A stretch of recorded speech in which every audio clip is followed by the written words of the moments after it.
Y en los últimos 4 años se ha visto una tendencia a la baja en la vacunación de niños contra la difteria, tétanos, tos convulsiva y el virus del papiloma.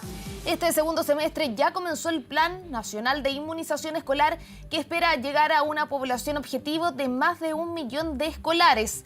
Para profundizar en este y otros temas, estamos con la doctora Tamara Rosales, especialista en infectología pediátrica. Doctora, muy buenos días y gracias por acompañarnos. Hola, ¿cómo estás? Muchísimas gracias. Feliz día. Sí, aquí estamos bien preocupados y entusiasmados de este inicio del plan de vacunación de los pacientes escolares que han tenido varios traspieces en los que va desde el estallido social, luego tuvimos la pandemia y este año tiene que ser un momento en el que recuperemos esas coberturas para aumentar el número de pacientes protegidos. Sí, doctora, justamente respecto de estos traspiés, ¿no es cierto?, que hemos tenido por el tema de la pandemia y efectivamente lo dificultoso que ha sido para la gente y especialmente para los niños volver al colegio y enfrentarse a los distintos periodos de vacunación. ¿Cómo analiza el momento en el que estamos justamente cuando es tan fundamental que los niños reciban sus dosis, por ejemplo, contra la difteria, contra el tétanos, la tos convulsiva, en sus periodos de edad, en octavo básico, también en las distintas etapas de su vida escolar?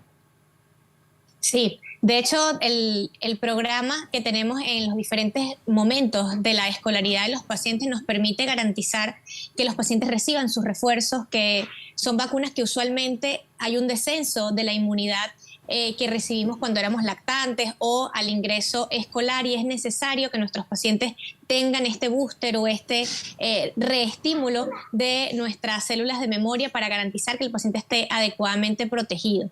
Nuestros niños son potenciales reservorios de enfermedades como por ejemplo el coqueluche, y estas enfermedades son quizás no graves para los adolescentes o para los escolares, pero sí pueden ser ellos los transmisores a pacientes vulnerables, como un paciente recién nacido que puede estar en casa y que aún no ha comenzado sus vacunas, o para un paciente de la tercera edad, un paciente que tenga algún problema pulmonar o cardíaco, y por eso ellos se convierten en ese reservorio que tenemos que erradicar a través de la vacunación.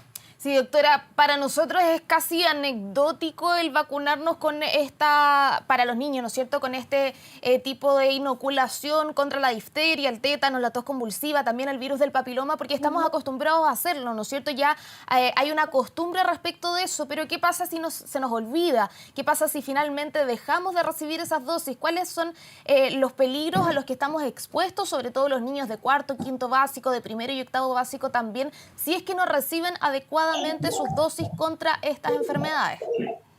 Sí, al no tener un esquema completo, la posibilidad de que el paciente esté vulnerable a infectarse existe, y por esa razón es importante que no pierdan esa oportunidad. Y algo que es de gran valor es el hecho de que se hace la vacunación en las escuelas, y justamente este es el año en el que estamos recuperando la presencialidad, y el hecho de tener la posibilidad de que el paciente acuda a su escuela y ese mismo día sea el momento de la vacunación nos garantiza menos olvidos y menos oportunidades perdidas. Un paciente, por ejemplo, que no tiene sus dosis de tétanos y tiene un accidente de tránsito o una quemadura o una mordedura por algún animal, perfectamente puede estar expuesto a esta bacteria y por lo tanto desarrollar la enfermedad del tétanos. Y evidentemente hemos tenido una excelente respuesta, un muy buen control de la enfermedad. En Chile muy pocos casos se reportan desde hace muchísimas décadas, y tenemos que mantener ese escenario en el cual las enfermedades están adecuadamente controladas porque tenemos a una población adecuadamente vacunada.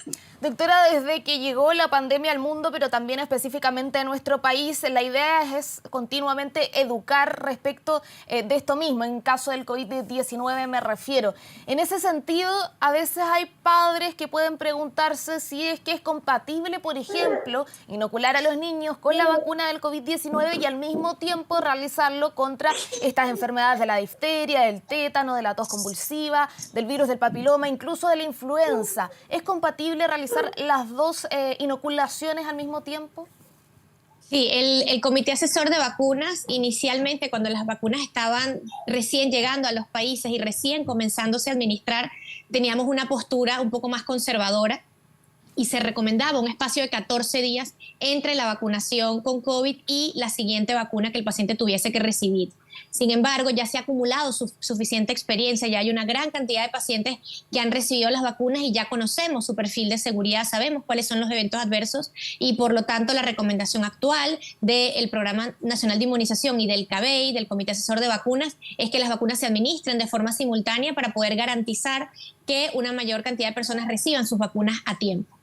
Y en ese sentido, ¿cuánto de importancia tiene la comunicación de riesgo en este sector? No solamente de las autoridades, sino que también de los padres, de los establecimientos educacionales, justamente para cumplir con este esquema, para que finalmente los niños tengan todas sus vacunas. ¿Cuál es importante ahí es la comunicación de riesgo frente a estos casos? Sí, por supuesto. Y también es importante que los pacientes conozcan que existen eventos adversos de las vacunas. Al ser una vacuna inyectable, uno de los eventos adversos principales es el dolor en el sitio de la inyección. Puede haber aumento de volumen, puede haber algo de dolor al movilizar el músculo del hombro, el deltoides, donde se administra la vacuna. Y eso perfectamente podría ser uno de los miedos que tienen los pacientes, en especial cuando estamos hablando de adolescentes. Y usualmente cuando son bebés les damos la información a las madres, pero en este caso que ya son pacientes que tienen criterio para conocer, para sentir miedo, para estar a favor o en contra de recibir su vacuna en ese momento, es importante que se les dé la información y de esa forma estar anticipados para todos estos síntomas. Doctora, vayamos también a otra población que es muy importante en nuestro país, que justamente esté reforzada con las distintas vacunas, que son las embarazadas, ¿no es cierto? Hace poco conocimos algunas cifras respecto de la vacunación contra la influenza, donde la cobertura en embarazadas solamente llega al 43%, y el ritmo de la inoculación sigue a la baja. Claramente me imagino que son cifras que para usted preocupan mucho respecto de los riesgos que puede tener una mujer embarazada en estas condiciones. Sí, y de hecho la vacunación de influenza tiene doble función. Es una vacuna que nos ayuda a evitar problemas y complicaciones durante el embarazo, como el parto prematuro, abortos, preeclampsia, son complicaciones propias del embarazo, pero además de eso nos ayuda a proteger en los primeros 6 meses de vida a ese bebé que está por nacer. Y es una oportunidad súper corta, es una ventana de oportunidad muy estrecha, es apenas desde la semana 28 hasta un par de semanas antes del nacimiento, y por esa razón es tan poca la oportunidad que tenemos de pescar a todas esas embarazadas que potencialmente están con su esquema de inmunización incompleto. Entonces es muy importante que reforcemos el control prenatal, que le demos espacio de oportunidad a los momentos de las consultas para hablar de vacunas, y no solamente hablar de las vacunas de COVID que se han convertido en nuestro día a día, pero sí hablar de todo el esquema rutinario y la cantidad de enfermedades que podemos prevenir de forma gratuita en nuestro programa de inmunización. ¿Cuál es el análisis que se hace respecto de esta baja justamente en la inoculación de las embarazadas? ¿Será, por ejemplo, de que hay más preocupación de inocularse con la vacuna del COVID-19, y también justamente para educar respecto de la gravedad que puede ser contraer alguna enfermedad? Las mujeres embarazadas, ¿qué tan gravoso es que contraigan la influenza, a diferencia, por ejemplo, de una mujer no embarazada, en la misma edad, por ejemplo, en el mismo rango etario? Sí, bueno, pues efectivamente las embarazadas tienen un mayor riesgo de complicarse. Cuando la mujer ya se encuentra en los primeros trimestres del embarazo, el riesgo de complicación luego de infectarse de influenza es relacionado con la vida de ese bebé. Es un paciente que puede entrar en un parto prematuro o en aborto, dependiendo de la edad gestacional, y cuando ya la paciente está con semanas más avanzadas, estamos en el tercer trimestre, igualmente está el riesgo de prematuridad, pero el otro riesgo es cuando la paciente desarrolla neumonía o algún tipo de complicación a nivel pulmonar, su capacidad o sus reservas del pulmón están disminuidas porque el volumen de la cavidad abdominal donde está ocupando el bebé hace que el pulmón esté en un espacio más estrecho, y cualquier infección va a hacer que su pulmón falle más fácilmente. Entonces, por esa razón, y desde la pandemia de 2009 de influenza, aprendimos que estar embarazado es un factor de riesgo para complicarse por enfermedad de influenza en cualquier trimestre del embarazo. Entonces, es muy importante que, ya que tenemos esta directriz y tenemos esta evidencia, concientizar acerca de la importancia de la vacunación a lo largo del embarazo. Y no solamente de las embarazadas, ¿no es cierto? Influenza, muy importante obtener la vacuna en todos los grupos de riesgo. ¿Cómo analiza también el avance que ha tenido hasta ahora esa inoculación de la influenza? Un 85.4% de la población ya tiene la inoculación con esa vacuna. Sí, definitivamente es un avance preferible a los que tuvimos en años previos. En el 2020, antes de tener la vacuna de COVID, realmente también fue un avance bastante favorable. El año pasado no fue tan favorable como en el año 2020 y justamente fue por un tema de que tal vez las personas estaban más sensibilizadas para prevenir la vacunación, la enfermedad del COVID a través de la vacunación versus vacunarse contra influenza, dando la sensación de que era un virus, digamos, menos, que produce menos severidad cuando no es así. Igualmente hemos visto la cantidad de casos que se han reportado durante el invierno, el colapso en las emergencias, en los centros de salud que ha generado que haya una gran cantidad de pacientes hospitalizados de todos los grupos y evidentemente los pacientes de riesgo en la primera parte de la lista, ¿no? Pacientes pediátricos, pacientes de la tercera edad, pacientes con algún tipo de comorbilidad y las embarazadas en ese listado. Doctora, pasemos a revisar un poco las que son las cifras del COVID-19 en los últimos días, porque los primeros 14 días del mes de agosto se registró una alza del 13.05% en los casos de COVID-19. Y la verdad es que hay una sensación en el ambiente que justamente este virus está pasando y quizás la gente ya no se preocupa tanto. ¿Cómo analiza también esta alza de los primeros 14 días, que es una alza considerable, por ejemplo, respecto del mes de agosto? ¿Cuál es el análisis que hace usted respecto de este aumento en los casos?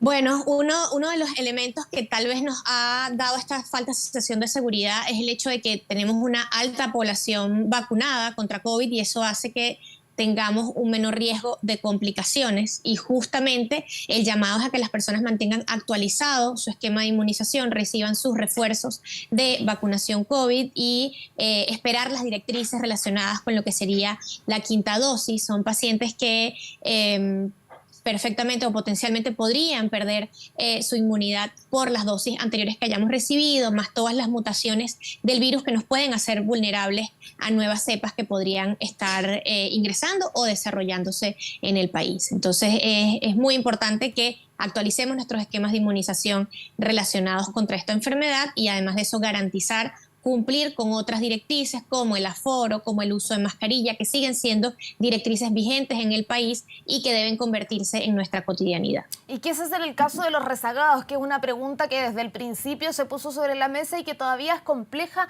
de responder. ¿Cómo se ataca a ese sector en el sentido de que efectivamente es un sector complejo que puede causar nuevos contagios y que justamente hay que contener? ¿Cómo se puede ahí llegar hasta esas personas que aún no se vacunan contra el COVID-19? Bueno, hay que tener claridad que en muchos casos se debe a la desinformación. Hay personas que pueden tener cierta resistencia a recibir vacunas porque han sido orientados de forma no basada necesariamente en la parte científica, en el basamento con el cual están desarrolladas las vacunas y por eso es tan importante darles la información, hacer campañas educativas en las cuales estas personas puedan ser el blanco, puedan ser la población objetivo, que reciba la información correcta, que conozca el perfil de seguridad de las vacunas y que conozca las consecuencias de no haberse vacunado. Y además de eso, cada día se acumula un número mayor de personas que reciben la vacuna en cualquier parte del planeta y eso nos da la tranquilidad respecto al perfil de seguridad favorable que tienen este tipo de productos que quizás para algunos sigan considerándose nuevos comparado, por ejemplo, con vacunas que tenemos disponibles desde los 90, desde los 80, pero al tener una difusión o una distribución tan masiva, se acumula un número suficiente de pacientes que nos da la tranquilidad respecto al perfil de seguridad de estos productos. ¿Y qué esperamos para el mes de septiembre? Un mes que todos los chilenos y chilenas esperan con ansia. Los 2 años pasados, la verdad es que ha sido complejo celebrarlo como normalmente se hace. Este año van a volver las fondas, efectivamente. Probablemente vamos a tener 4 días de celebraciones con un feriado de más y justamente ahí va a haber una concentración de personas que no teníamos hace 2 años. Se espera que durante el mes de septiembre, pasadas las fiestas patrias, haya un pic en el caso de los contagios.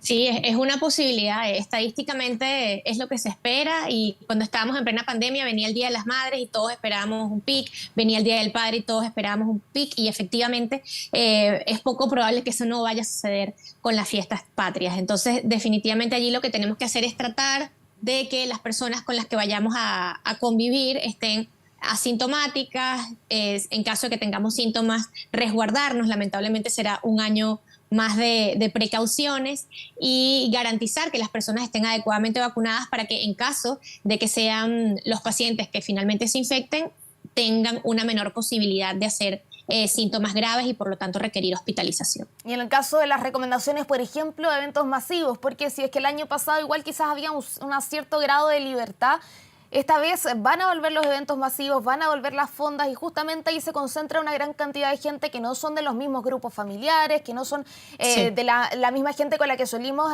juntarnos. En ese caso, ¿qué se hace? ¿Cuáles son las recomendaciones tanto para las personas que asistan, pero también para quienes generen estos eventos, los dueños del evento, quienes participen en la creación de estos? Por supuesto, cumplir adecuadamente con los aforos que se hayan definido en los lugares, que sean áreas lo más ventiladas posible. A Dios gracias, ya estaríamos un poquito más alejados del invierno y podríamos tener lugares más ventilados, garantizar el distanciamiento entre las personas, exigir el uso de mascarilla en el caso de que vaya a haber expendio de alimentos o de bebidas. Apenas terminemos de consumirlos, directamente volver al uso de la mascarilla, la higiene de manos y evitar el contacto con ojos y mucosas siguen siendo las medidas, digamos, personales que podemos implementar para poder estar un poco más protegidos. Doctora, en cuanto a su trayectoria y también la experiencia comparada en otras partes del mundo, Chile va a empezar a salir de la época de invierno, ¿no es cierto? Vamos a entrar a una época donde hay un poco más de calor, las temperaturas son más agradables justamente.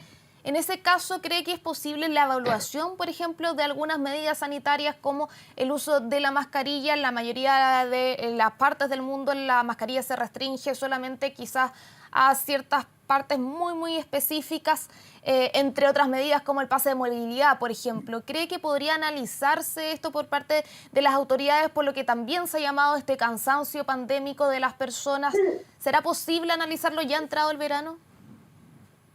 Bueno, yo no me considero tomador de decisiones, sin embargo, la implementación del pase de movilidad es algo que le ha permitido al país tener un mayor control desde el punto de vista del sistema de salud, el generar esa poca vigilancia del estado de vacunación de los pacientes podría aumentar el número de pacientes vulnerables y por lo tanto eventualmente el número de pacientes que se podría enfermar gravemente. Yo estaría totalmente de acuerdo en que se mantuviese la vigilancia y la solicitud del pase de movilidad para espacios cerrados. Cuando estamos hablando del uso de mascarilla, igualmente el uso de mascarilla en espacios cerrados nos garantiza que tengamos, a pesar de tener un aforo controlado, no tengamos tanta cercanía entre las personas y de esa forma logremos evitar el número de pacientes infectados. Me parece que hasta ahora ha sido una medida exitosa y quizás dejarla de lado podría traer consecuencias que no quisiéramos vivir nuevamente. En espacios abiertos ya tenemos la flexibilidad y de hecho vemos que igualmente la población chilena sigue siendo muy adherente al uso de mascarillas en espacios abiertos, justamente por la sensación de seguridad que da este insumo. Y es muy importante que sigamos reforzando las medidas de higiene de manos. Me he dado cuenta en muchos lugares donde no siempre tenemos disponibles el antibacterial como hace unos meses o años y definitivamente eso nos da la garantía de que los pacientes puedan evitar tener estos partículas virales en las manos y al tocarse la cara o incluso al topar la mascarilla podemos infectar a pacientes o a seres queridos. Entonces son medidas que muy posiblemente llegaron para quedarse. Sí, justamente nosotros recalcamos desde acá también esas medidas cuando ya se acercan las fiestas patrias y claramente no queremos un aumento de los casos y que podamos disfrutar, pero de forma muy segura. Doctora Tamara Rosales, especialista en infectología pediátrica, muchas gracias por acompañarnos esta mañana. Gracias, feliz día. Que esté bien.